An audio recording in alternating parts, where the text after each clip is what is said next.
Hey, really the only thing that gon' be normal is distribution. Normal folks gon' infuse some. Optimize your lineups and you feed the rest, you mute them. Turning it up, these numbers are loud. Peeping this game from a nimbus is wild. Making it rain while I embrace all this risk, I'm insane. Talking about that best bell, I'm the best till into the next well. Guess I got next still.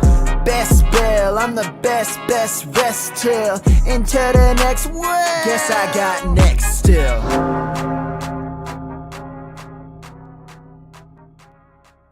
Hey y'all, it's Bradley, and we are back here on the Best Bell Fantasy Football Podcast and live stream. It's been a minute since Best Bell has been doing its thing. I'm here, but we've also had some awesome guys join the Fantasy Football Plus network alongside the Best Bell Fantasy stream and podcast. We've got the guys over at the Dynasty Pulse, Mike and Brendan, aka Grindberg and Biggs. They've been crushing over at Player Profiler, but also have been bringing out the Dynasty Pulse, and has been one of my favorite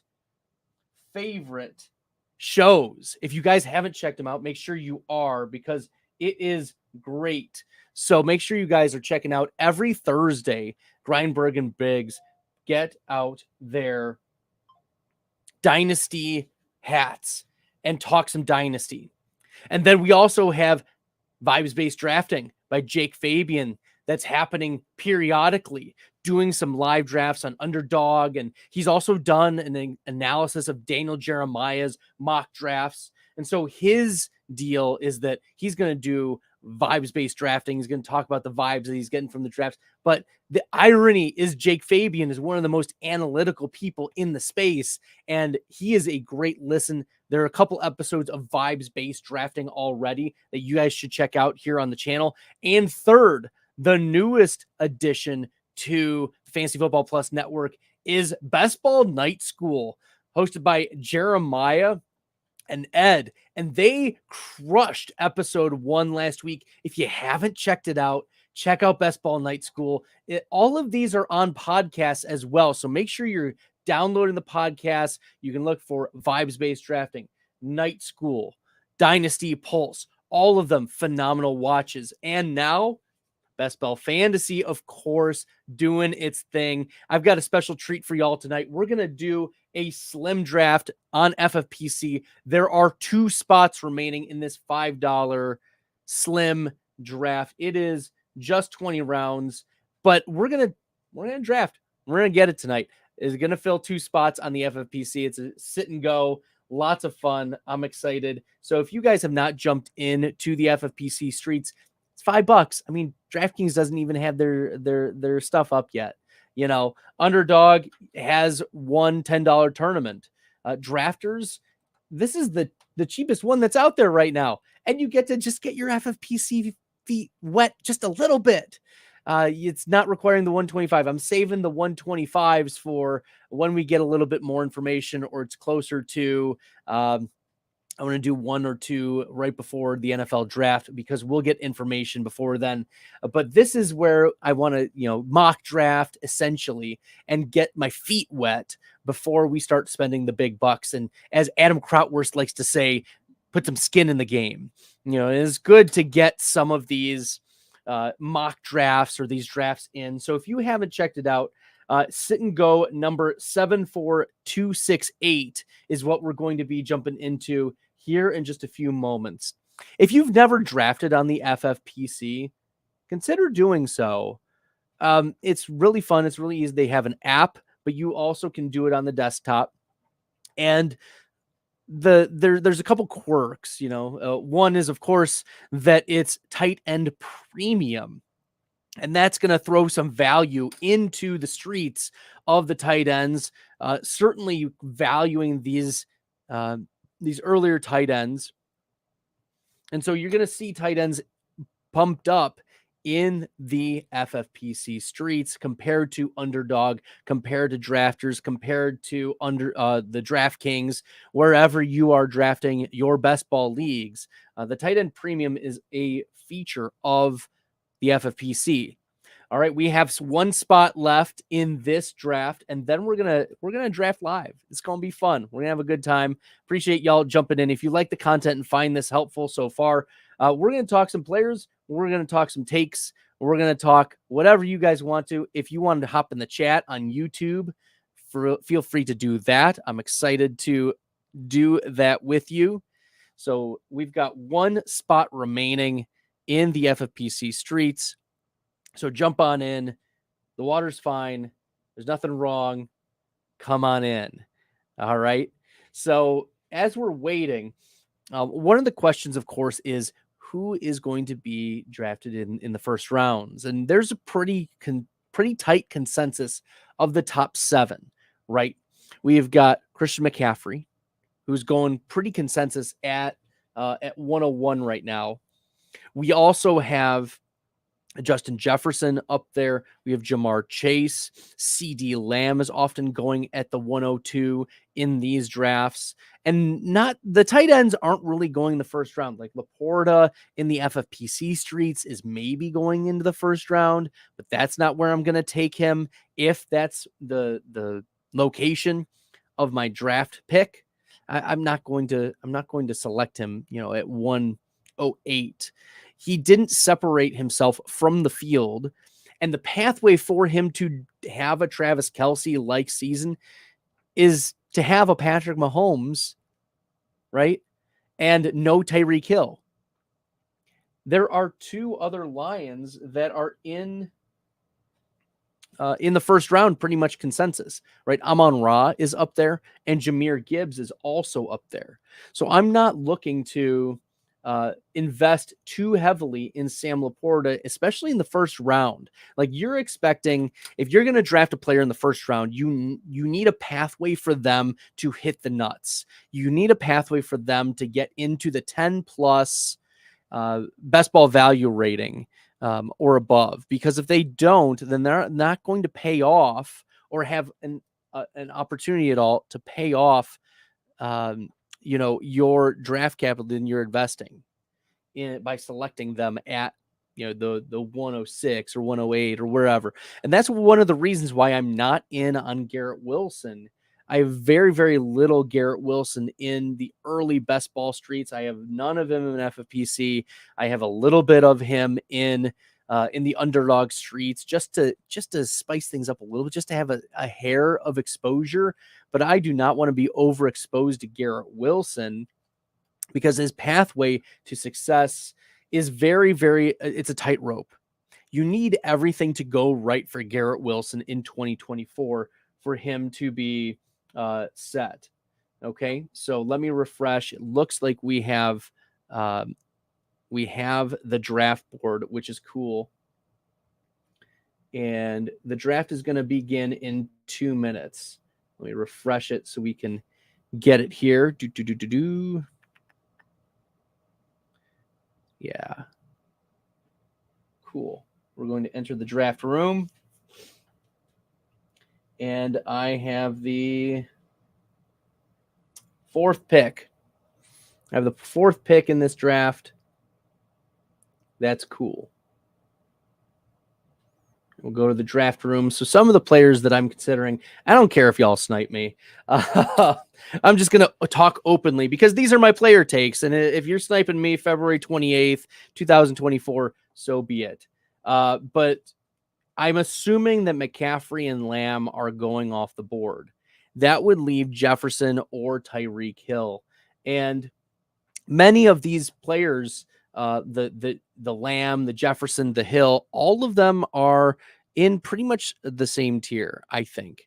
You have, in terms of best ball value rating, Jefferson was wide receiver 5 last year, in the same tier as the wide receiver 4, Keenan Allen.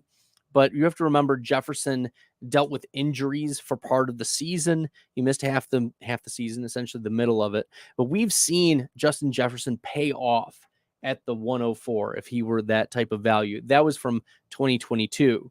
So I don't mind Jefferson at this spot. We know what Tyreek Hill did last year with Tua, and Tua didn't help him very much it was Tyreek Hill who was dragging along Tua, right? But Tyreek Hill did finish as the wide receiver 1 in terms of best ball value rating. Ooh, there we go. So McCaffrey goes off. No surprise. CeeDee Lamb goes off. And then the question is, am I going to go Justin Jefferson or Tyreek Hill? Still, because Breece Hall goes at the 103. A little surprising. It is full PPR. I do love Breece Hall this year, but I do have him behind Jefferson and Hill. And we're going to go with, I don't have a lot of exposure to Justin Jefferson so far. But I am going to take Tyreek Hill. The number 1, Hill didn't let me down last year, but also Hill was the wide receiver 1 in terms of best ball value rating last year. And like, we know who his quarterback is and we can stack more easily. We're playing the game of, I want to know what we could possibly do with Justin Jefferson. We don't know who his quarterback's going to be. You can take a shot at drafting Kirk Cousins, but we're not guaranteed he's going to return. You can take a shot at drafting Michael Penix or JJ McCarthy to stack, but we know who the quarterback for Miami is going to be in 2024, and it's going to be Tua. And Tua right now is like falling way down the rankings. It sets me up for Tua to be a very nice quarterback too. Yeah, index of suspicion jumps up and partial to heel here. I agree. Tyreek loves his head coach and his head coach loves him. Yeah, because he's manufacturing touches for the best player on the team. Yeah, that's what good coaches do. They put their players in positions for success. So that's what we're excited about here, is getting Tyreek Hill. No surprises later on in this first round. Justin Jefferson goes right off afterwards. Puka Nacua ahead of Jamar Chase. That is, a little interesting, even though Puka did finish wide receiver 6 this year in best ball value rating. I don't hate Puka. In fact, I love drafting him at the end of the first round, but you have to remember, in these 1 quarterback 20 round drafts, it is a start 3 wide receiver. Okay. We see Sam Laporta go off at the 1-2 turn. I think that's a mistake. I think Sam Laporta is going to be a great player. He's going to be a really, really good tight end, but positionally, like, let me wait for George Kittle. Let me wait for Evan Ingram. Like, you can't tell me that Sam Laporta is multi-tiers above Ingram and Kittle in terms of the ceilings that they can achieve. Sure, you might be able to say, oh, they can be more consistent, blah, blah, blah. But the value replacement of Sam Laporta over someone else, that's just not going to work out. Sam Laporta finishes the tight end 2 last year in terms of best ball value rating, and he finished just ahead of TJ Hawkinson. George Kittle was half of a best ball value rating behind him. So really, I don't view them in, like, there's not a multi-tier difference. That's where that's why you're not wanting to draft Sam Laporta. Yeah. So there's concerns here. Laporta, I don't mind the Kelsey pick there. Maybe in the middle of the first round. Yeah, Travis Etienne being bumped up so far here. Jeez, oh, Pete. I really like. This is a tough spot because there are players that I like, but whether we take them or not is going to be a big question. And I took security with Tyreek Hill. I'm going to take not security with Devontae Adams, middle of the second round. Devontae Adams last year finished as the wide receiver 16 in best ball value rating with Aiden O'Connell as the quarterback. Things couldn't get much worse. Things couldn't get much worse for Devontae Adams last year. 8 of Aiden O'Connell's 11 games that he played, he threw for 1 or 0 touchdowns. as I said, things can't get much worse, and Josh Jacobs may not be back. We're going to be looking for opportunities. Yeah, and so Devontae Adams, Tyreek Hill, starting off wide receiver, wide receiver. I do have a propensity to take a lot of wide receivers to start this draft. What I found, especially in doing the underdog, but also the FFPC, is there's a lot of running backs in round 6, 7, and 8 that I just click, click, click, click, click. And it's a lot of fun drafting those types of running backs. It's also, it makes sense. And the so much better when I'm drafting like that. Oh, we've got some third round Debo that I can consider. We've got third round Tank Dell. Um, you know, I'm thinking that one of the, to me, I do like, I'm going to get Debo here. I've taken security with Tyreek Hill and and Devontae Adams, but Debo Samuel this year was wide receiver 11 in best ball value rating. So I've got 3 top 16 wide receivers week in, week out. And I know people are like, well, you passed on Marvin Harrison. And I need Harrison to fall a little bit more. I need him to be more that Jalen Waddle, Devonta Smith spot for me to be taking him. Because right now, the range of outcomes for Marvin Harrison is so wide relative to what could happen. Like, there are some teams who are saying, we like Malik Neighbors better near the top of the draft. That's the rumors we're hearing, the rumblings right now. And so for me to get Tyreek Hill, Devontae Adams, Debo Samuel allows me to get at some San Francisco later on. Right. I mean, I could have gone Debo and then Ayuk, double tap round 2 and 3, and that's something you can do. But, Tyreek, Devontae Adams, Debo Samuel is a wide receiver start. And as unique index of suspicion threw in the chat on X, shout out to you, a unique build so far. Yeah. And I haven't even checked on Fantasy Mojo's stack builder if how unique this is, but given just what is happening in this draft, right, I'm the only 3 wide receivers start here.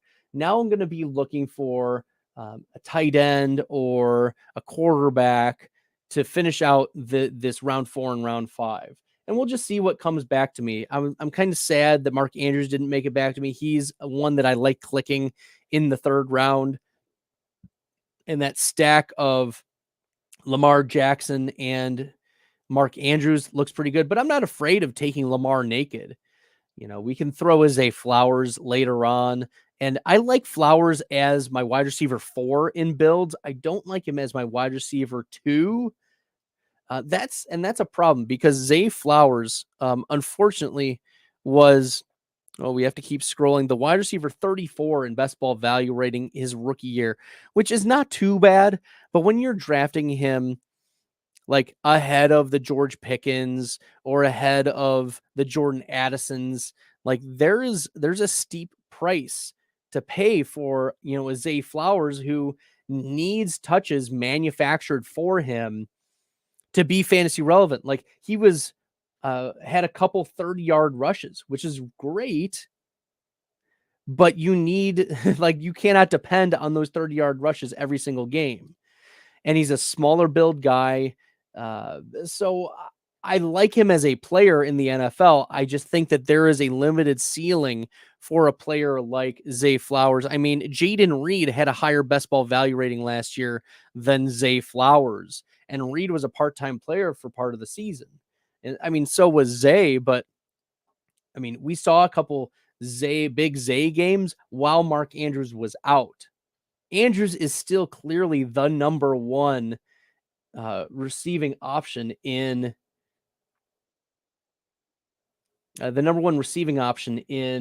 Baltimore. So I am considering, I do want a tight end or a quarterback here. I'm staring down a couple players. I see who's available. There's 15 seconds. Oh, good. We've got, I mentioned earlier, I would be willing to draft Lamar Jackson naked. And here we are Lamar Jackson getting drafted naked. We got Tyreek Hill, Devontae Adams, Deebo Samuel, and Lamar in round 4. We are dedicated to the 0 RB build. There's just, frankly, looking at who these running backs are in terms of value, like, you're probably going to get a sprinkling of McCaffrey if you're the 101. You want a little bit of exposure there. Same thing with Breece Hall. You want some exposure to Breece Hall. You want some exposure to Bijan Robinson the end of the first, like to sprinkle it in, Jahmyr Gibbs here and there. But the access to ceiling of the running back 5 or higher is going to be very difficult for players like Kenneth Walker or Rashad White or Derrick Henry, who we saw go off here in round 3, or Isaiah Pacheco, right? Josh Jacobs, even. This is why you got to push running back, because it's going to look very good at the end. Like, I'm very happy with my 3 wide receivers so far. Then I've got Lamar, and I'm going to be looking at tight end here, and there's one staring at me in the face, and that is Jaguars tight end Evan Ingram. So Ingram is a popular tight end that I have much exposure to, because in round 5, you're getting the target leader among all tight ends from last year and reception leader. Very, very quiet, but in a tight end premium league, that's what's valued more. And in a team that is probably not going to re-sign Zay Jones, and in a team where the Jaguars are most likely to return Calvin Ridley, Evan Ingram is the perfect middle of the field complement to Calvin Ridley and the Jacksonville Jaguars. And even if Calvin Ridley moves on, you've got Christian Kirk, who will move to the outside, and then Evan Ingram still dominates in the middle of the field. Evan Ingram, former first-round pick. This is a player that I think is a great 5th-round tight end. And yes, we may have some questions later on about what Evan Ingram may be able to do in repeating. He didn't hit super ceiling weeks, but he was tight end 7 in terms of best ball value rating, in the same tier as David Njoku and Jake Ferguson. And then it's a steep fall off to Cole Kmet. Trey McBride was tight end 10 last year in best ball value rating. Schultz was 11. Dallas Goedert was 12. So I've got some options moving forward. Zay Flowers still is not yet off the board. He will not come back to me to stack. But Trevor Lawrence is a stacking option later. Tua is a stacking option later. I don't know who we're going to get with Devontae Adams, but Devontae Adams opens up the possibility of getting some rookie quarterbacks like Caleb Williams if he falls, like Jaden Daniels if he falls, Drake May.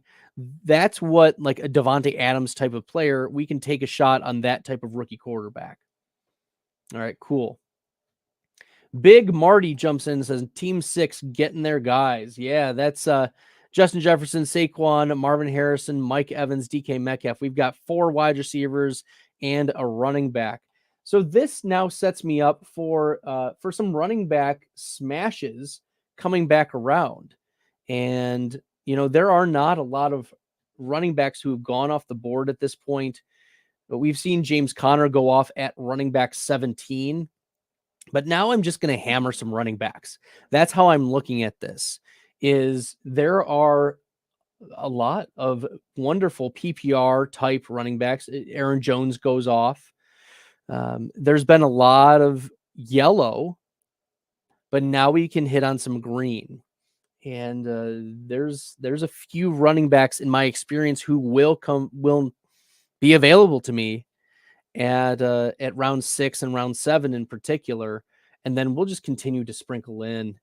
Tazi Spears goes off at running back 19, which may be a great value. He is a player that the coaches spoke highly of and the GM spoke highly of in the combine just yesterday. But today, he's going off running back 19. Tomorrow, they might sign a complimentary running back. And Tazi Spears can still pay off running back 19, even if a free agent running back comes to the Titans. But now we've got, I really like Ramondre Stevenson here, running back 20 in full PPR. Yeah, give me a player who the New England Patriots lack offensive explosion players. Ramondre is one of those players that's still good, like Demario Douglas, Ramondre Stevenson. That's it. The GM and the coach have already come out about weaponizing the offense. Ramondre is a weapon. Ramondre is a great pass catching back out of the backfield. And I think at running back 20, he has pathway to pay off. There are others that are just hanging out right here. We'll see how many taps of running back come off the board. But I'm pretty encouraged by some other running backs that are available here, and taking a 0 RB approach through the first 5 rounds. I'm feeling pretty comfortable with who I've selected at this point. Tony Pollard, I was hoping would come back to me. He's one of my favorites to tap at this spot in round 6, round 7. David Montgomery goes off right there. And we see Justin Fields as quarterback go off. I don't like 2 quarterbacks at this spot at 6 and 7. Maybe I'm wrong here, but I'm going to take Joe Mixon at this spot. Joe Mixon, running back 23, off the board in round 7. There were rumors last year that Joe Mixon was going to get cut, and instead he finishes as running back 13 in best ball value rating, a 10.38, in like the same tier as Alvin Kamara, James Conner, Saquon, Isaiah Pacheco, Derrick Henry, David Montgomery. Like Joe Mixon at this spot, he was not very efficient, but the Bengals may just re-sign him. Like, what are they going to do? They're probably just going to re-sign him, or they're going to keep him around. Chase Brown showed some things, but I'm a little worried about Chase Brown and his ADP. It is very, very high. He's getting drafted in the underdog streets around like running back 39 or so. And here Chase Brown is going 106.4 ADP on the FFPC. So, that's pretty early for running back. It's the market is hedging right now. And I'd rather take a shot on a guy who, will get you the touchdowns and has a history of being a bell cow back. So Joe Mixon, running back 23 off the board, has pathway and has done this in the past, finishing running back 13 last year in best ball value rating. I'm getting some good values at running back, and my build is feeling pretty good at this point. I've got some Cincy, New England. Like, people are down on the Patriots, and I think that the Patriots have a pathway to be the Houston Texans of 2023. We're going to see, if that pans out, but there is a pathway for a completely restructure, new GM, new head coach, reinvigorated, top pick in the draft. They're probably going to take a quarterback, and they'll retool with some veteran players to stick around. And Devin Singletary is a player that we should be considering late in our drafts, given how he did with the Houston Texans. But I'm happy with getting Joe Mixon at this spot, and I don't feel pressure now to be needing to be taking a quarterback or double tapping a quarterback. Lamar Jackson last year finished as the quarterback 2 in best ball value rating, only behind Josh Allen.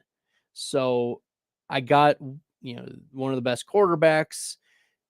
I've got 3 wide receivers. We'll see if any value falls to me, as we're going through this draft. But as I said, I like a lot of these later running backs and just think I'm going to get some value. So, and now is also a time where I can start considering like that quarterback 2. I don't feel like I need to. I can push it to round 9, probably.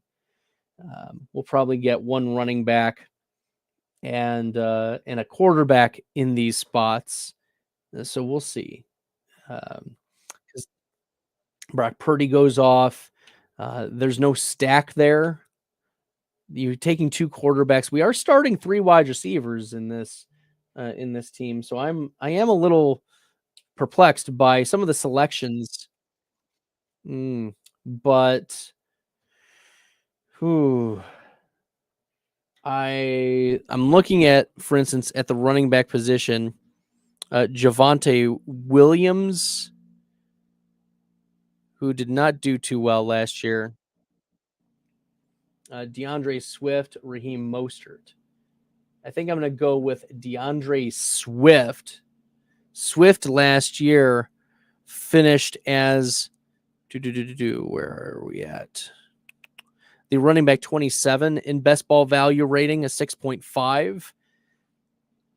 I think that was kind of held against him. So he aligned with where his ADP is right now. That's fine. I'm taking a guy at value, but it's more structural pick anyways.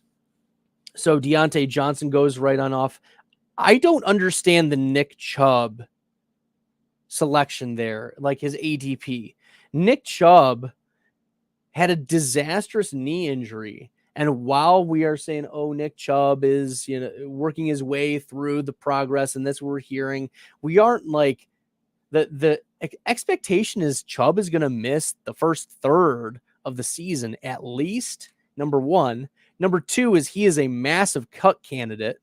So there's no financial backing that the Browns are going to put toward Nick Chubb, even if they bring him back. So there's no like sponsorship for Nick Chubb. There's no need to rush him out. So getting Nick Chubb at that spot at running back 28 is something I can't get behind. Same thing with the Chase Brown selection here, right? I can't get behind it. Whereas DeAndre Swift, we know what profile production he's given in the past. Man, oh man,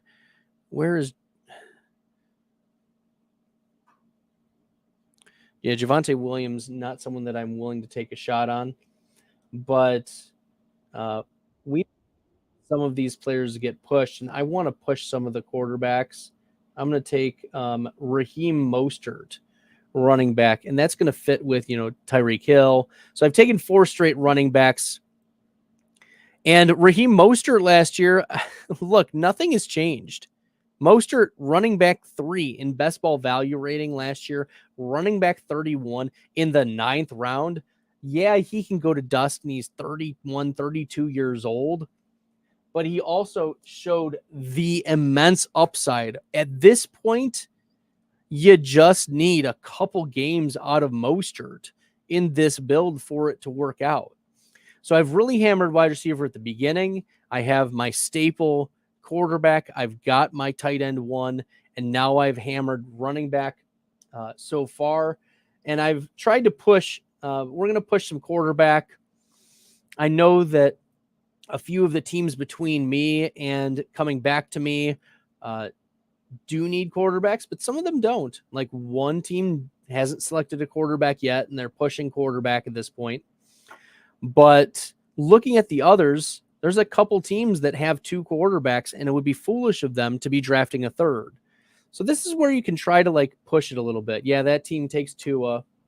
So maybe we can take, either a Trevor Lawrence if he comes back around, or we can take, Caleb Williams if he comes back around. Possibility if the Raiders decide they want to trade up. You never know what's going to happen there. But I do like a lot of the running back shots, in rounds 6, 7, 8, and 9. And then also taking some of the quarterback as your quarterback too, if at all possible. Now, passing on, I've seen Trevor Lawrence fall. That's one of the other things to keep in mind is what have we seen? And I've seen Trevor Lawrence fall. So him to stack with Evan Ingram at quarterback 16.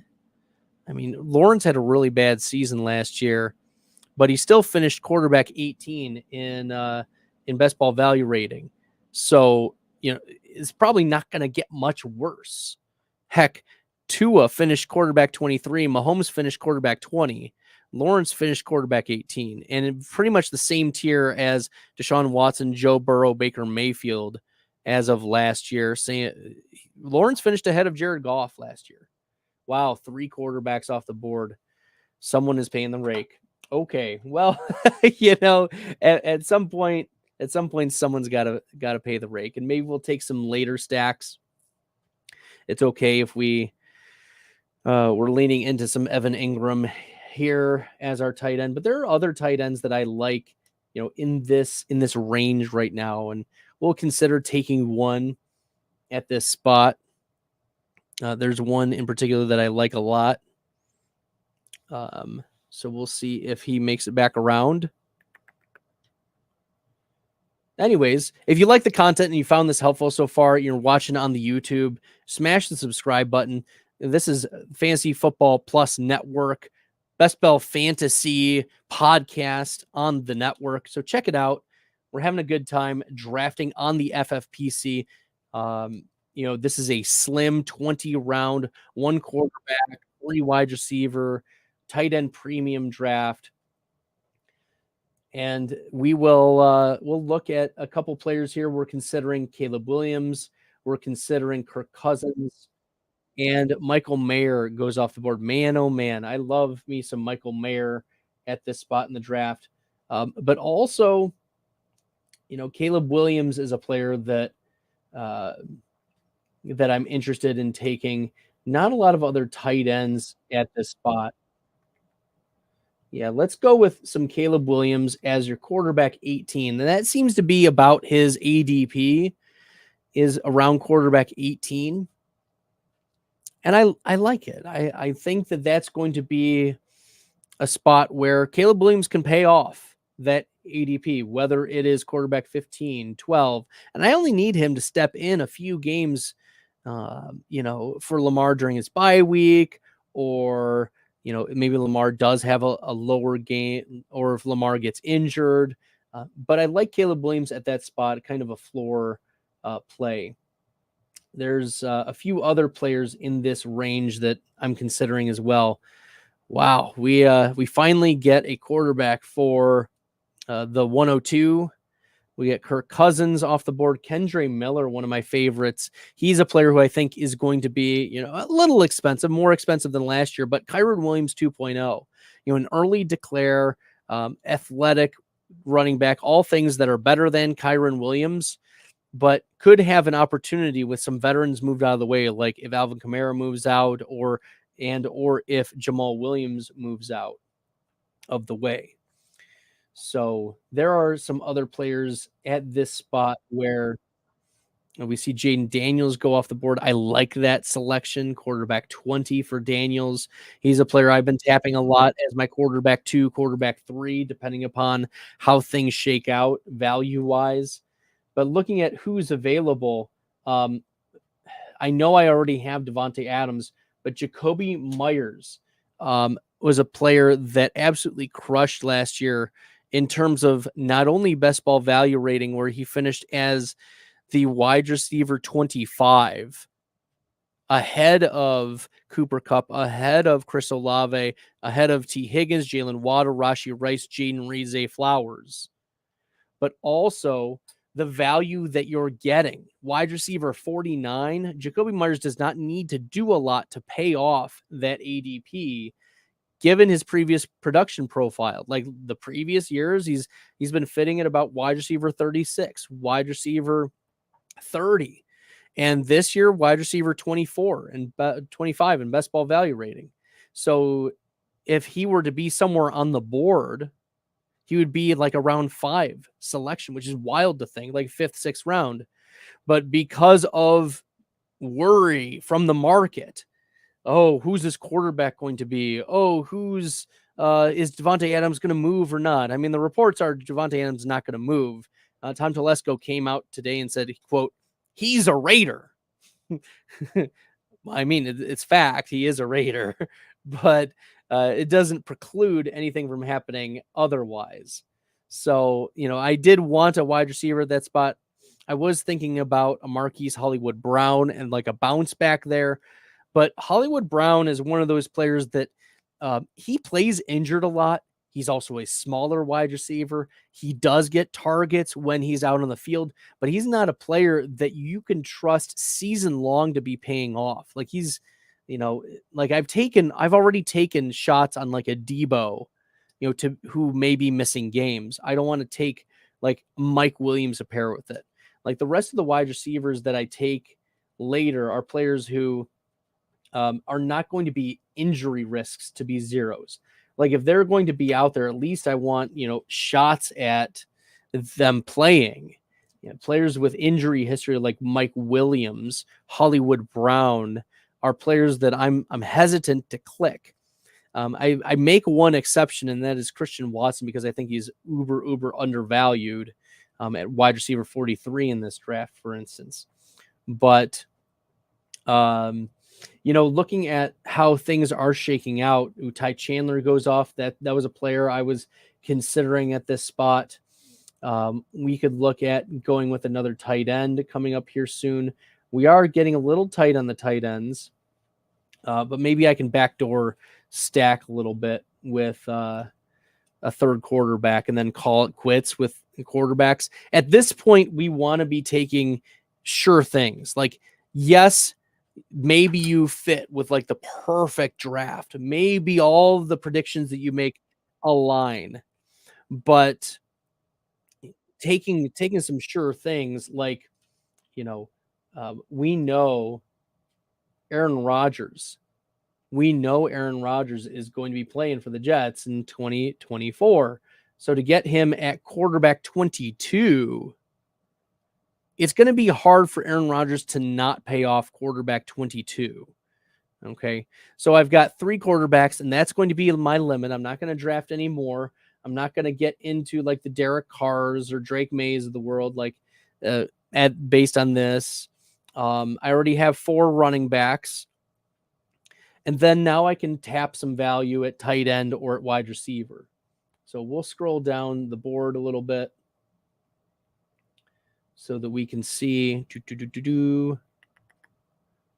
We've got just a few more rounds. We are entering round number 13. And I've got 4 running backs. I've got a tight end. I've got 3 quarterbacks. And I know that people are like, but Bradley, why are you drafting? Why is quarterback such an important position? I think a couple reasons. One is ever since the season has extended to 17 games, we have seen average games played for quarterbacks dip down for the starters. So considering taking 3, and then looking at some wide receivers here, Rashid Shaheed is a nice little upside wide receiver. He finished last year as wide receiver 45 in best ball value rating. He finished right next to Christian Kirk, ahead of Drake London last year, ahead of Garrett Wilson, ahead of Chris Godwin. And Rashid Shaheed, we know that Derek Carr was dealing with injuries last year and probably shouldn't have been on the field for some of the season. But Shaheed at wide receiver 56 offers a little bit more upside, especially in a start 3 wide receiver build. You have to like that. And I know that Braylon Allen, Bucky Irving come off the board later, but I'm happy with how my core of running backs at that spot. And now we can look at who are some of the tight ends coming up as possibilities. And there are a few that I'm looking at that I think could be good fits for this build. And we'll see if they come back around. It is interesting to see how quickly the tight end position, zips on up here in the FFPC streets. You just don't want to be left out, right? You don't want to be taking the zeros at any of those positions, in particular at the quarterback position, which is what I was talking about earlier. Quarterback, with fewer quarterbacks playing the full season, like Josh Allen is the only quarterback to have played 17 games each of the last 3 seasons, and the average amount of games for starting quarterbacks diving down each year since the 17-game season started. Drafting 3 quarterbacks who we know are going to be starters is probably the best way to not take zeros at the quarterback position.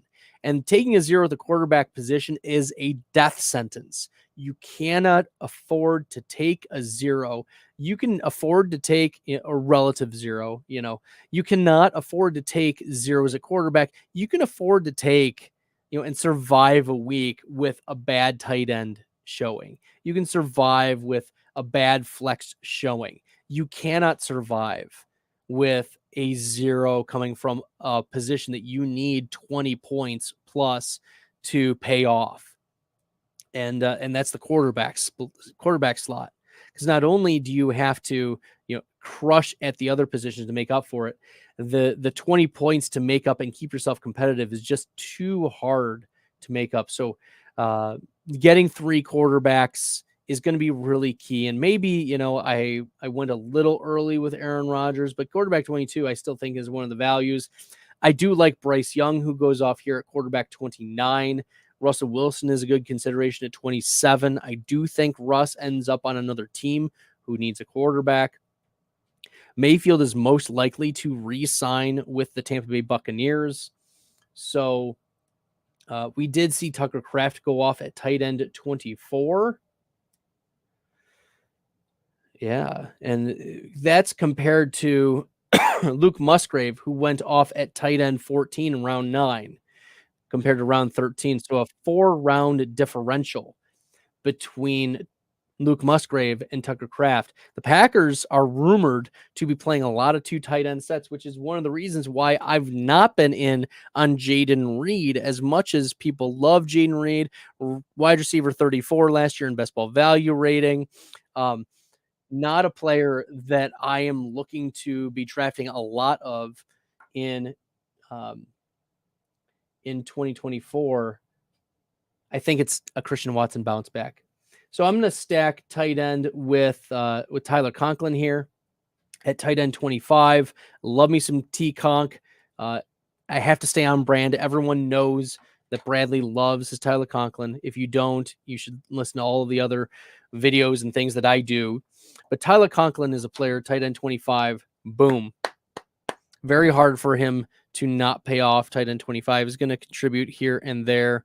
The Conk Daddy finished tight end at 32 last year, but that was, we have to be honest. It was Zach Wilson.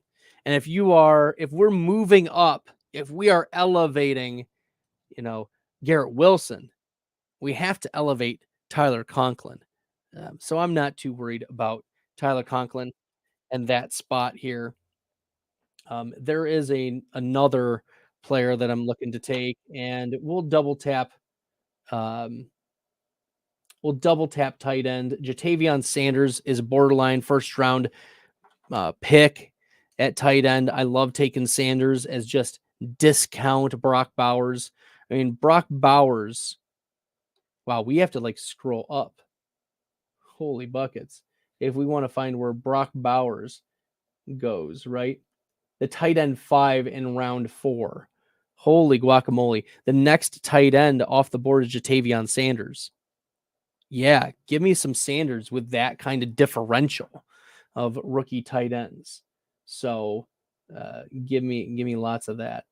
I like how this build, I was able to fill out the tight end spot pretty nicely in this draft. We have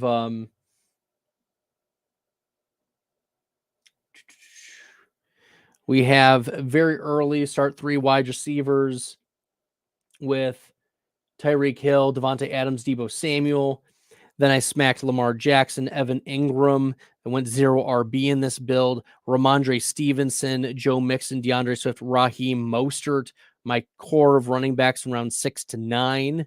Then I tapped Caleb Williams in round 10, quarterback 18. And then Jacoby Myers, Rashid Shaheed, wide receivers 49 and 56 off the board. We got some T Conk and Jatavion Sanders. And then we will round out the rest of this best ball draft with just some value and players that I like. And that's what you want to do with these drafts, and just make sure that you have a balanced a balanced draft here. So I'm probably not going to move away from 3 tight ends. There's not going to be a lot of other tight ends that we're going to find value in this late, round 16 and beyond, without some clarity at the position. Maybe there's one that catches my eye, but probably not. So we're probably going to hit on some more wide receivers and take shots on them as we're closing out the round 16 and beyond, but also taking a couple sprinkles of running back, some rookie running backs or some veterans who might be left by the wayside here.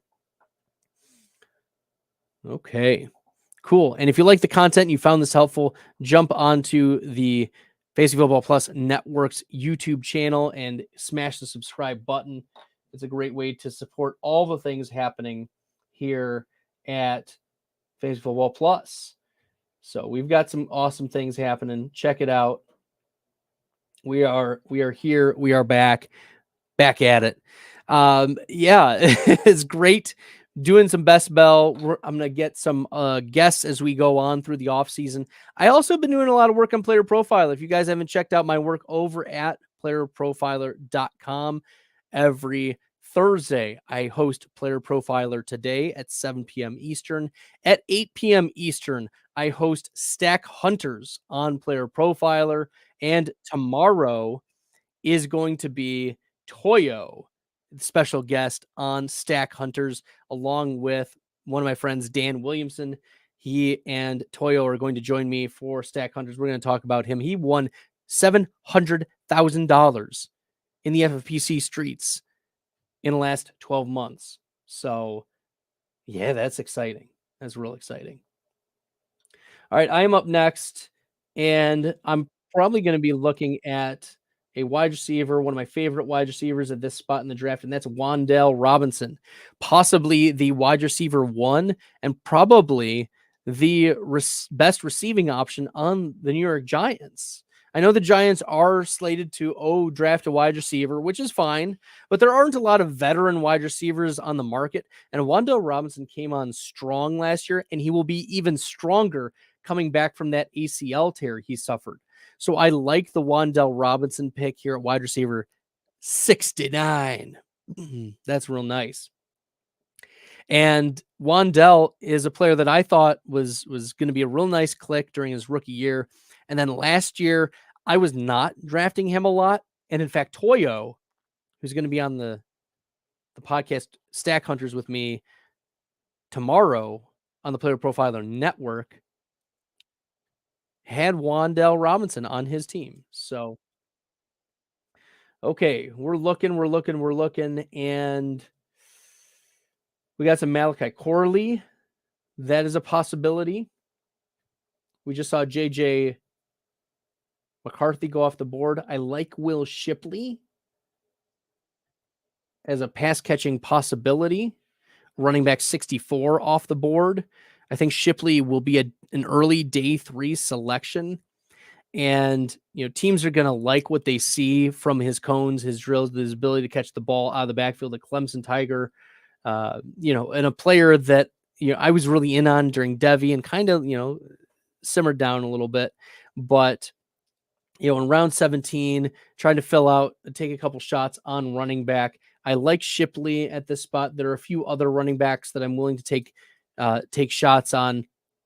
But right now, I have a 3, 5, 6, 3 build going into the last 3 rounds. We'll probably get one more running back, maybe 2. We'll probably look at a wide receiver here, take a shot on a wide receiver. And yeah, I think we're all set at tight end and at quarterback. So not going to look really that way. Yeah, there are some rookies. So I'm probably going to hit on some heavy rookie spots here. We see going off the board, Malachi Corley, who I mentioned earlier. There's a lot of Rashad Bateman love in these late drafts, given the comments that John Harbaugh just made about Rashad Bateman. And Bateman was a player who had a 20-something% target rate during his rookie year, he just wasn't able to stay healthy. And so you have to wonder, like, has Bateman done enough? Has he earned enough trust to get onto the field? And I think Bateman is, Marvin Mims was getting the Rashad Bateman treatment. And if you're looking for a sell in your dynasty leagues, Marvin Mims, clearly a sell. If there's someone who is a Mims truther out there, I liked Mims as a prospect, but he cannot survive on the Sean Payton offense. When Sean Payton literally came out and said the reason why he wasn't developed, was our fault. Well, no crap. And that's why I don't trust him to be on your team moving forward. So, yeah, it's pretty, it's pretty bleak for the Marvin Mims train. Ultimately, not looking too good. Wide receiver 65 in this draft, right behind Jerry Jeudy and ahead of Demario Douglas. Give me Demario Douglas. As I said, one of only two players that you can really, like, quote unquote, trust in the Patriots offense. So we see Odell Beckham go off. I like Chris Rodriguez super late. Not sure what to make of J.K. Dobbins at this point. I'm still, listening to a lot of the news. Expectation is that he will be tested in free agency. Yeah, let's go with Izzy Abanikanda, running back out of Pitt, running back 69. Ooh, that's really nice. I got two. I got the wide receiver 69 and the running back 69. Solid. Well done, Bradley. But I like Izzy Abanikanda. Good speed, good runner at Pitt. And he was so good, in fact, that the Jets moved Michael Carter and Dalvin Cook to clear the way for Izzy Abanikanda to be the RB2 on the New York Jets. So I expect Izzy Abanikanda to operate as the handcuff for Breece Hall.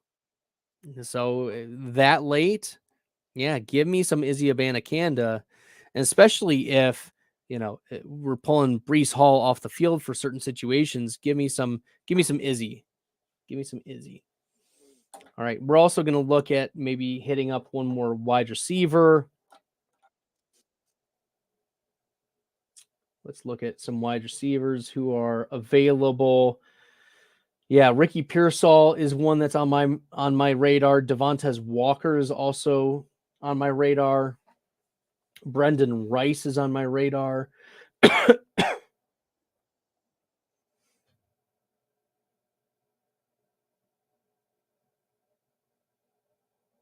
Yeah, let's make sure we get my boy Brendan Rice. He's probably going to be a day 2 pick, and the team that drafts him is going to put some sponsorship behind him. That is, they know that he is from the lineage of Jerry Rice. So make sure that you're drafting your Brendan Rices. People are going to be putting it. Yeah, Ed jumping in saying, setting up nicely for the Tua stack or not. Bummer. Whoops. Yeah. Sometimes, Ed, you try to push it and it just didn't work out. That's okay. Whoops. Yeah, not as stacky as I would want. I do have, some small stacks with Tyler Conklin and Aaron Rodgers. Really naked with the Lamar Jackson selection, naked Caleb Williams, although we'll see if he lands lands somewhere. Not the Bears. I don't have any Bears on here. Maybe Brendan Rice goes to the Bears later. Who knows? But that's why we take a couple of these players. Cool.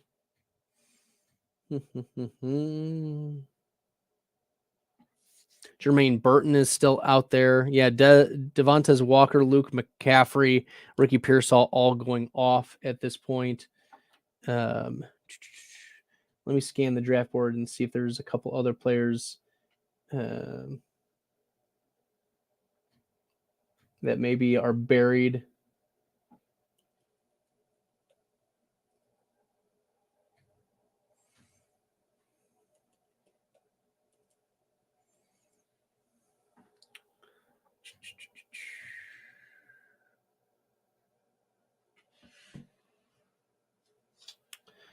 In the meantime, if you guys find this helpful and you've had a lot of fun drafting along with me, I'm going to be doing not just these drafts, but also check out some of the other shows as well that are doing live drafts on this network.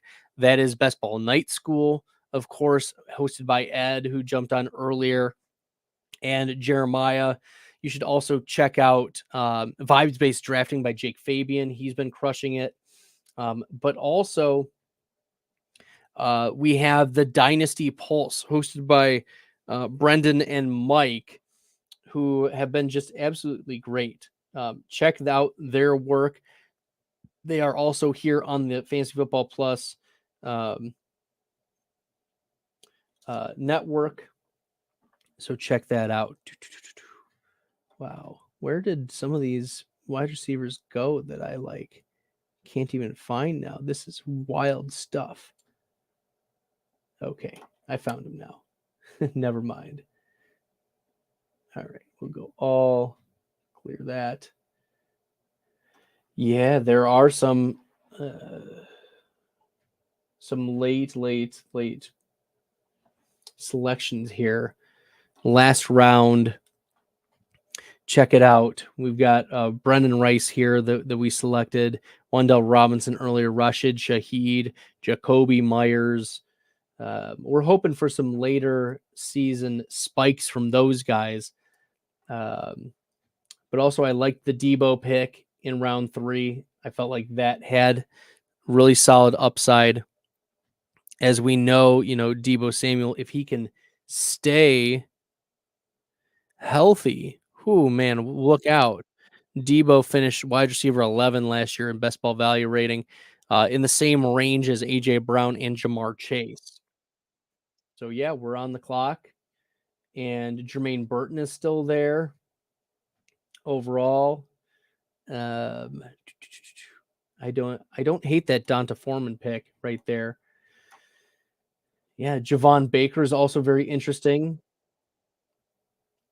But we're going to select Jermaine Burton, projected day 2 draft capital, to round out this draft. So this has been a lot of fun. Thank you for drafting with me, everybody, on the FFPC streets. I'm going to do a quick recap of how the draft went in just a moment. I started off with the 4th pick and went Tyreek Hill at the wide receiver 2, came back around to Devontae Adams at the wide receiver 10. I was hoping, to see some value fall to me, but ultimately it did not. Debo Samuel at wide receiver 14, coming back around. Ayuk got pushed to wide receiver 16. Could have gone with San Francisco stacks there, but we went 0 RB. Lamar Jackson in round 4, Evan Ingram round 5, then a smattering of running backs in 6, 7, 8, 9. Ramondre, Joe Mixon, DeAndre Swift, Raheem Mostert, RB31. Caleb Williams, Jacoby Myers, Aaron Rodgers, Rashid Shaheed, Tyler Conklin, tight end 25, Jatavion Sanders, tight end 26, Wandell, Will Shipley, Izzy Abanikanda, Brendan Rice, and Jermaine Burton rounding it out. So a 3, 6, what's that? 8, 3 build. Very exciting. Very great. Thanks everyone for checking this out. If you like the content and you found this helpful, make sure you smash the subscribe button on YouTube.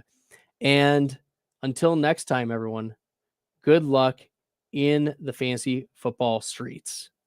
I embrace all this risk, I'm insane. Talking about that best bell, I'm the best rest till into the next world. Guess I got next still. Best bell, I'm the best rest till into the next world. Guess I got next still.